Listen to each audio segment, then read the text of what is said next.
Hello, everyone. Welcome to another Bounty episode of the Day Zero podcast. I'm Spectre, with me is Z. Today we have a crypto bug in Java, a bad Log4Shell fix by AWS, a Struts RCE, and a few other topics sprinkled in there as well. So, I guess we'll jump into our headlining topic, which is psychic signatures, which is a crypto bug with Java. And I'll let Z take this one away. Yeah, and this one I really had a sense of kind of deja vu when I first read it. I'm like, didn't we cover this recently? And then I tried looking back, and the main bug involving like zero that I was finding was zero login, which isn't quite this. So it's a zeroed out IV. Um, so anyway, we actually did cover this exact same issue, but in Python back in November. So anyway, what is this issue? They go into a lot of explaining over what it impacts stuff. The core issue here is a crypto thing where two values, the R and S value, and this is part of ECDSA. The signature you're going to, you have the message you're signing, send back R and S. Now I've got to think back to some of my old classes here on crypto, but effectively what ends up happening is it takes the multiplicative inverse of S. And multiplicative inverse, not familiar. It's like it's not exactly this because we're working in like a set or modulo something, but like 1 over something, basically the number you multiply something with to get back to 1. Um if that doesn't make sense, it doesn't matter too much, but what does matter is that the Java multiplicative inverse function handled the case of what is the inverse of 0, which if you did like 1 over 0, that's division by 0, which isn't defined, but it actually did return a value for that as just being 0, which is the same thing we saw in Python code. I've seen other libraries kind of do that. It's just easier just to return kind of a value there and give it a definition, even though that kind of breaks math when you allow 0. But they had that as an issue, and then ultimately you end up having multiplication by 0 when R is 0. Also, it's being used in other multiplication to determine the signature. Ultimately, what this works down to is when the signature just provided zeros for RNS, you'd end up having this multiplication by 0. You would end up having no errors. And what you'd get is 0 equals 0. Or a check for does 0 equal 0, which of course it does. And therefore, basically, for any signature, for any message value and any private key being used, providing RNS is 0 would ultimately just resolve down to 0 equals 0, which is a true statement. And it was an acceptable signature for everything in Java. So that's any auth system doing this, like JWTs being authenticated, checking the signature on them, FIDO keys, so your like hardware multi-factor authentication tokens could be using that in checking the signature. Basically, everything that does signature checking on ECDSA, which is one of the recommended options these days, is to use ECDSA elliptic curve digital signature algorithm. Um, Yeah, Basically, a elliptic lot of curve. go Sorry, ahead. go ahead. Oh, I was just going to say, basically, a lot of things are using this, and this is the built into the language functionality, um, where it's where I mean, effectively, you can provide zeros as the value and get back a valid, or have it be treated as a valid signature. I kind of like the illustration they use of this psychic signature or psychic papers, um, which comes from Doctor Who, which I'll admit I haven't actually watched before. But I guess the idea is this doctor guy has a paper that when he shows it to somebody, they'll see whatever they kind of want to see or what they think they're seeing. Just the idea that you can or present one thing and everybody just treats it as, yep, that's exactly what I want. That's literally the situation going on here. Um, like I said, it doesn't seem to be that. I mean, it should be a less common issue. Um, I guess jumping back slightly, I will also say that RNS values are supposed to actually also have a bound check on them, where it's between 1 and the order of the elliptic curve. Basically, it's between 1 and some number greater than 1. The Java implementation also did not perform that check, which then meant by providing the zeros, you end up in the multiplicative inverse situation I mentioned earlier. and you end up in this multiplication by zero thing going on. So had they performed that check, which I believe is where they patched this, was in performing that bound check. Had they performed that, you wouldn't have had this issue. I think I think I went into this one a little bit, like into kind of some of the math a little bit more when we talked about this in the Python library. So I'm just linking to that. That'll be in the show notes. But I think the core issue here, one, if you're ever looking at ECDSA implementation, keep this one in mind because it seems like it's popping up multiple times. Like I said, we just covered this in November in one of the more popular Python libraries, what was it, Stark Banks, I think. Um, several million downloads, so like popular library. And now it's in Java. I wouldn't be surprised if we saw this elsewhere too. It seems like it's like I said, seems like it's popping up a lot. I'm not too sure what the root of that popping up is, but worth keeping in mind. Well, I think it's just because of the complexity, and this was something I was going to talk about quickly, was the fact that ECDSA is it's in a weird boat where it's both recommended in a lot of places, I think because it's efficient, and because if it's implemented correctly, it's fairly secure. Um, the problem that seems to happen with ECDSA is almost nobody can seem to implement it correctly. There's been so many crypto failures over the years of just bad implementation when it comes to ECDSA. So it's not too surprising that so many, or we are seeing this bug pop up multiple times where like it's not necessarily clear or immediately intuitive that you would have to validate these values like this, or like why it's important, because the math behind ECDSA is just so complex relative to maybe, let's say, like AES or something.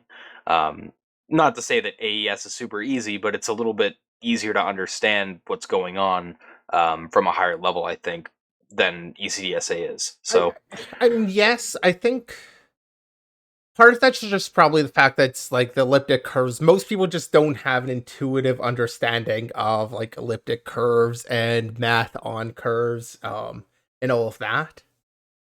So maybe it's a little bit non-intuitive, but that's also part of the reason why like you shouldn't be implementing your own crypto and rather should leave it to the hopefully language. more well I hopefully more professionals. I was going to call out, I don't believe libsodium's vulnerable here. Um that said, I haven't actually verified that personally. I did see that get mentioned as a popular library, so um I mean, yeah, there's complexity to it, but at the same time, leaving it to professionals is kind of part of the idea. Yeah, I mean, I hate to say that because we're seeing a case where, yeah, you did leave it to, ideally, the language should be providing a good implementation. And in this case, they weren't. Yeah, that's the thing that kind of sucks here is like any users that would be using the Java library for doing ECDSA verification, they kind of did the right thing. They didn't try to roll their own, and they're getting burned for it. So that kind of sucks. Yeah, I Um, mean, it happens though, and I think your risk is still greater because one, this is also very like one, everybody knows this now happened and knows the patch. Um, yeah, if you rolled it on your own, you'd have to be like, oh, are we vulnerable? Did we make this same mistake? And have to go figure that out. Just a lot more overhead. Likelihood is, or more likely, you've also introduced other bugs. So, I mean, yeah, I would still, put my trust in the Java language over implementing it yourself. I don't think anybody's really thinking like I haven't seen any discussion where it's like, oh no, Java was vulnerable, therefore let's not even or let's implement our own crypto. I haven't seen that, and that is definitely not the thought that you should have here. It's a crazy bug. It comes I kind of agree with you. It probably comes from that lack of intuitive understanding over how ECDSA works, not recognizing the importance of these things. Um, yeah, I mean, it sucks. It's a crazy vuln. It's a cool vuln because it does enable quite a bit, just anywhere the signatures are being used, like very impactful, which is another kind of side discussion I want to bring up. They call out the CVSS score here. Oracle is given the CVSS score of 7.5, assigning no impact to confidentiality or availability. We at Forge Rock graded this a perfect 10.0 due to the wide range of impacts. And that this kind of hits on something I've mentioned this before, but the idea that CVSS scores don't really capture everything about the vulnerability. They do capture some information, but a lot of context is missing. Anything specific about the application's kind of missing. It's really just looking like CIA and just low or high for the or none. Um, but I do disagree with this idea of being like, well, this is a widely used library, therefore it's a 10 because it's used everywhere. Like, no, like as a vulnerability, unchained with anything else, the vulnerability itself is or doesn't have the confidentiality availability aspects. Um that said, like I get where they're coming from, but I do disagree with this idea of raising the score because it can be chained in all these other ways. That's kind of like where you see the WordPress super minor vulnerabilities getting those 10.0 CVSS scores because somebody's like, well, I mean, you can chain this and this and this and this. Um, it's yeah, and just mentions yeah, CVS is just weird in general. Yeah, like I get some use for it. Like there are it is a metric that you can use, but on a whole, like I don't put a lot of stock in it, and I just As disagree with bumping up the score here. as time goes on, I dislike CVSS more and more. I just feel like it doesn't really mean anything, honestly. Whenever I look at a CVE or a vulnerability and I see a CVSS score, I don't even look at it because it doesn't really tell you very much. It strips out too much of the context. It's like it tries to boil it down to like a TLDR almost of how impactful it is, but it doesn't do a good job of it. So I Yeah, don't I know. feel I like just don't like CVSS very much personally. yeah, I feel like part of that just comes with its age. Like, maybe 20 years ago, where a lot of the issues were just kind of like the full exploit. Then it's like, well, like, because I do feel like, measuring the CIA of something kind of makes sense when you have a full exploit in mind. And then it's like this results in like this complete thing, but that isn't how CVSS gets scored because it's just the individual vulnerability, not a chain. And I feel like it almost makes more sense when you do have a chain, although I haven't really thought through that, so don't take that as my like fixed position on this one. But yeah, overall, like you said, kind of a cool issue. I guess not if you're somebody who's the victim of this issue and has to, patch your Java to get rid of the bug. But yeah, I mean, ECDSA and anything to do with crypto is always fun to cover. Like I was saying with ECDSA, where it's so unintuitive, it feels kind of easy to have issues like this. And like you kind of said towards the beginning of the topic, probably see variants of this uh, in other things in the future too. Yeah, I wouldn't be surprised. Looks at the key thing here that well, I mean beyond just not doing the bounce check is that multiplicative inverse having a response or having a valid reply to zero seems like that can pop up in a lot more places than just here. Well, it's kind of an interesting problem. Like this is just a problem in general with like computers and math is that math has all these kind of insane concepts of like a, divide by zero error is kind of the classic one where it's like you can kind of handle that in math and but in a computer it's kind of hard to express that other than just crashing or something. So yeah, I mean divide by zero is just one of those interesting problems that's been around forever and this kind of was born from that a little bit too. Yeah, and in fairness, like you're not in this code, it wouldn't actually resolve to a proper division by zero because that's not how the math actually works out to calculate these things. It implies a division by zero, but the algorithm being followed to actually do the calculation wouldn't be doing a division by zero. Um, so I think things will actually fault on actual division by zero. Like if you did a div instruction Oh with yeah, zero, yeah, they they'll probably would fault. on in So Java. yeah, Yeah, that so I wasn't trying to say that. I was trying to say like these kinds of situations you can get into in mathematics are difficult to handle in yeah. programming. So Yeah, Yeah. I mean, working at a different layer of abstraction. All right, so we'll get into our next topic here, which is a botched patch by AWS for the Log4Shell vulnerability from a few months back.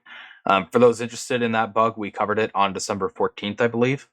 As a quick TLDR and refresher, basically the Log4Shell or Log4j bug was the fact that Log4j2 would parse logging contents for expressions and such that could be evaluated, and that could be leveraged for RCE. Boiling it down a little bit, but like I said, you can check out that past episode for the coverage of that for more context. Since Log4j and Apache in general was so widespread, it was a huge deal when it came out, and it still is.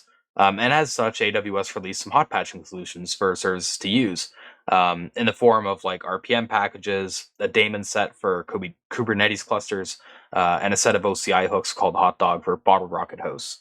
The problem is, in order to patch Java processes for hotfixing inside of containers, they try to invoke the container's Java binary to they do it twice. They do it to retrieve the version and to inject the hot patch itself. Um, and when they did that, they would invoke the Java binary with elevated privileges. It spawned with all Linux capabilities and with no isolation, like there was no seccomp going on or C groups isolation or anything like that. And on top of that, there was no verification that the Java binary was actually Java. Like there was no signature checking or something to that degree. So a malicious user could just install a fake Java inside of the container and it would get ran with these elevated permissions. So yeah, I mean, fairly straightforward privilege escalation. In an attempt to fix one bug, they introduce another one. Kind of, kind of Yeah, tale as old as time. But I was talking about this on a Discord earlier when it got announced, and I kind of get the feeling like this is the type of thing that a developer's like, hey, let's use this cool like monkey patching technique in order to fix this, and like let's send that out to our clients, and like they have this idea in mind and they just go and implement it without the thought of like how can this be attacked, without going through that process or thinking about what if the Java was actually malicious, which is not an intuitive threat model. Like you're writing something to patch it, like it's not intuitive to think like, oh, what if they're attacking me? Or perhaps they even wrote this without the consideration of this wide range deployment. There's a chance they wrote it like, so they could use it as like a utility or something for themselves when they're going in to do it. And then it's like somebody else picked it up. So there could be that sort of thing, but it does feel like it is a rather non intuitive threat to need to consider. Like, of course, if you're writing this and you're scaling it out like this, it is a threat. And it kind of leads to this really easy privilege escalation. But I did think it was interesting just because I could see myself pretty much in this dev spot as being like, let's do this cool technique to patch it. Not even thinking about the actual threats that are being introduced. yeah, so probably the most straightforward post of the episode. Not too much to really talk about there, but like you said, it's kind of an interesting situation. So um, wanted to give it a quick cover. All right, so we'll get into our next topic here, which is a post on bypassing Apple's corporate single sign-on. This is on the rampadmin.apple.com domain, and post goes through a little bit of like the reconnaissance that they were doing, um, you know, trying to see which endpoints were protected, and they ended up discovering that all endpoints were protected by single sign-on, except for this one endpoint, which was I think it was health check. Yeah, Yeah. health check. They Well, got a 200. Okay. So from there, they tried to see like, okay, what can we do with health check? Tried to see if they could do like some kind of path traversal, and they tried one of the more common path traversal payloads, which is like the dot dot semicolon slash. Um, and we've covered this kind of before because like the reason it's a good thing to try that is you could end up finding some kind of desync issue where the front end might end up stripping out that semicolon, but the back end won't, or vice versa, or the front end will just pass it along and the back end will normalize it. So you can end up finding some interesting desync issues with like a malformed path like that, and that's exactly what they ended up finding here. The back end strips the semicolon and evaluates the path, but the front end doesn't. So it kind of allows bypassing of any filters that they might have set up, and it allows path traversal, and thus they were able to get some information disclosure on the domain. I think they said that they were able to get yeah. these files gave me information about what systems exist, their name and associated IDs, and description of the system. So, yeah, they were able to compromise some of the like other internal endpoints with it.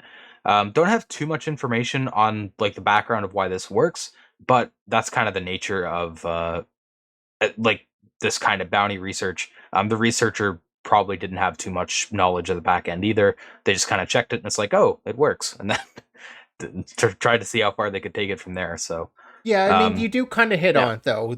It's part of it comes down to the fact that this front end, like the SSO redirect, was something being handled at a generic level as part of like the reverse proxy in front of maybe part of load balancing, something like that. We're just checking, do they have like most likely what our most common way I'd see this implemented is using like a JWT or something similar in a cookie. And then just looks, you have this cookie and is it valid? If it is, they let you through. If not, they send you off to their auth provider. Um, that's usually how I'd see something like this implemented. So then that gets implemented at the reverse proxy level in front of the actual application. So the actual applications don't know or don't need to worry about the auth in the same way. They'll maybe get passed in like a header or some other way of checking who's authenticated. Um, but basically it lets them offload all that auth. And so in this case, when you have that desync and have that parsing the path, one sees it as going to the health check, so it's okay and doesn't need auth, and the other doesn't need to think about auth.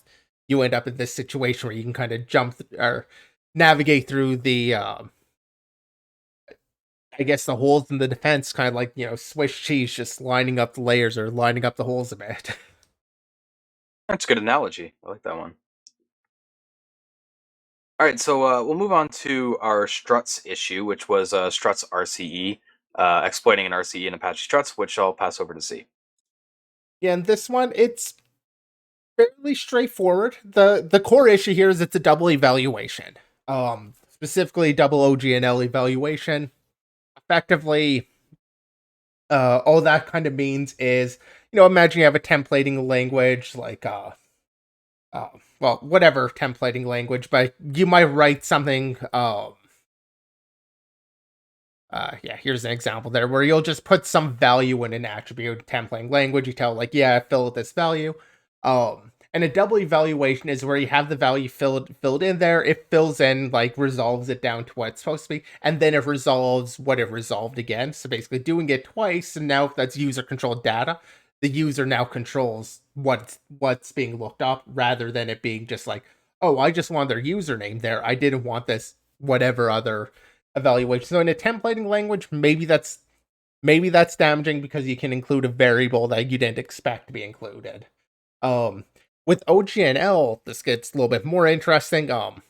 Effectively, what is OGNL now?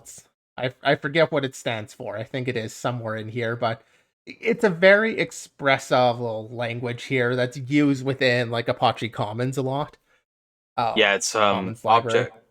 Yeah, it's object graph navigation language. Yeah, Just I had in my mind open graph, but I'm like, no, that I'm pretty sure that's not right. But yeah, basically, it's very expressive, and you can gain RC just from your expressions. So having a double evaluation, what happened here for the double evaluation is, in a lot of cases, you'd have kind of the name parameter, and then it would check, I guess they have part of the code here. You'd have the name parameter that could have a variable in it or whatever expression you want in it. And then later on, it ends up checking like, is there a value parameter? If there isn't a value, then it actually assigns the name value to whatever the name was, just duplicates it. And that's where you end up with this double evaluation of it, because that name gets evaluated, and then later on it goes and it's like, oh, this looks like another expression, so let's evaluate it again when you don't have a value. And it really is like that simple. Just if you don't have a value in some of these UI bean components, it'll try and fill in the value with the name and evaluate it again. There's multiple components that actually do this, but the post itself does also deal with getting out of like the sandbox they're effectively in within the OGNL sandbox rules and some of the limitations. I mean, you can make certain calls, certain method calls, but there are restrictions. They go into bypassing that, which I'm not going to. 'Cause that feels a little bit too specific to cover here, but because that's going to be specific to that sandbox. But I think the general idea there of double evaluation, looking for those edge cases of basically somewhere where it's, I guess, reusing the name in this case, trying to fill in a default value with a dynamic value. That I'm not sure if that's maybe the best way to summarize it. But in my head, like that's kind of the key thing that would maybe catch my attention is when you basically have a filling in that dynamic value for value in this case, which makes it more confusing to explain. When you have that second fill in of it, uh, when you leave it out, when it gives it a default value, and it's not just like a fixed like empty string, but actually using this more dynamic thing. Like that's just it's introducing this extra bit of complexity that maybe needs to be there, maybe doesn't, but it's somewhere that bugs can definitely be introduced, especially when it comes to templating stuff, or in this case, the OGNL expressions. Yeah, I feel like we've covered double evaluation a few times before, though I think it's been a little while because I can't recall like a specific topic recently that we talked about it. But yeah, it's one of those more interesting issues that you don't see as often. But yeah, It's harder depending to on the spot, context, and in this case, like with OGNL, yeah, that can be pretty impactful. like in this case, in order to spot, like I feel like you might spot this a little bit more quickly doing dynamic versus or like dynamic analysis versus code analysis. I just kind of called out what I look for in code, but I mean, it can be a little bit tricky, especially in this case where it won't always evaluate it. It will sometimes give you the right value without doing another evaluation. It needs to look like an expression in order to get evaluated again. Um, I don't know. I do feel like this one could have been caught pretty easily, though, with dynamic, at least from what I'm reading here. Perhaps there's something a little bit more complex to it. Although I guess it does require that you end up in that name field specifically, which may or may not be super common. But yeah, I we I have kind of agree, though. I think it could be easier to find on the dynamic side than like static, source code review or whatever. yeah, it's one of those things you just toss in an expression and see if it gets evaluated, and that's your test case. Like that's kind of an easier way of spotting it.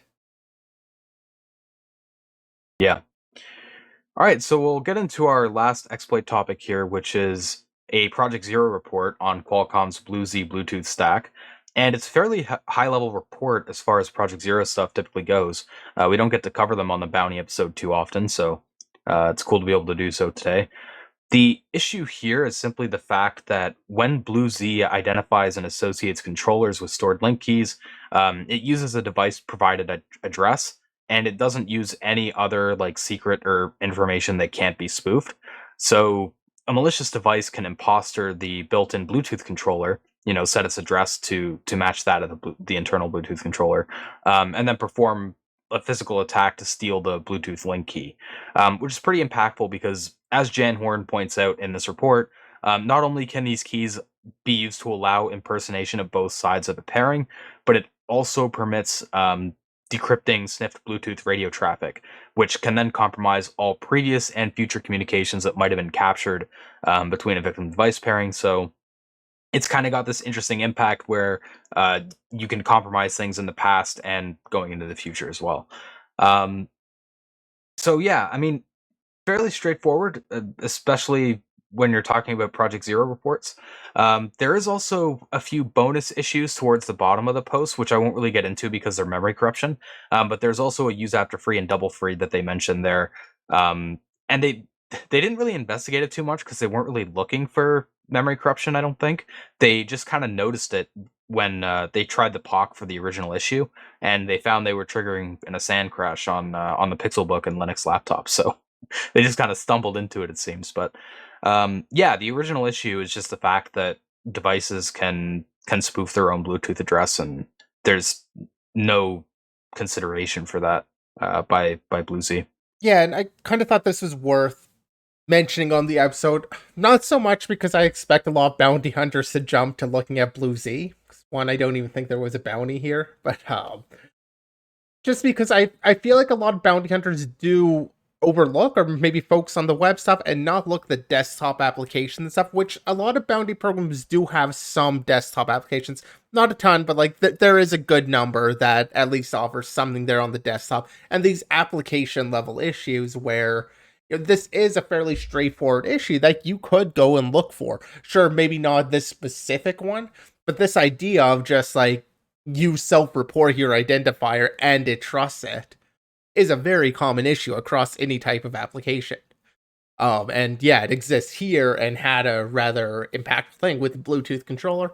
On another system, maybe it would be different in terms of that impact. But I did think it was at least worth calling out. Just keep it in mind as you're looking for issues or looking at targets, because I do feel like these sorts of desktop application layer issues um, tend to get just overlooked by a lot of hunters who focus just on getting the web, getting those things that can be automated really easily. At least that's my perspective on it. I don't actually do, as I've said many times, a lot of bounty hunting myself. I just hang out in a couple communities of it. All right, cool. So before we wrap up the episode, Z, I believe you have a shout out, and then we'll wrap it up. Yeah, just the one shout out here, just Gareth Hayes, new XSS vectors. I feel like we've actually maybe covered the new vector that they added, where somebody used this transition end to get the alert and just putting the style in there. So not requiring an control of any style, but having in your payload. They also have a thing here with SVG. I just wanted to shout it out. If you're interested in that stuff and the XS stuff, take a look at it. Just a little bit of an update out from Portswigger. Yeah, Portswigger has always been kind of a good place to look for like references and getting some quick reading on some of the more like XSS type stuff and some of the interesting ways to abuse it. So And I mean, yeah, they do good research all around. yeah, for sure. All right. So that said, that's everything that we have for the episode today. As always, thanks goes out to everyone who tuned in.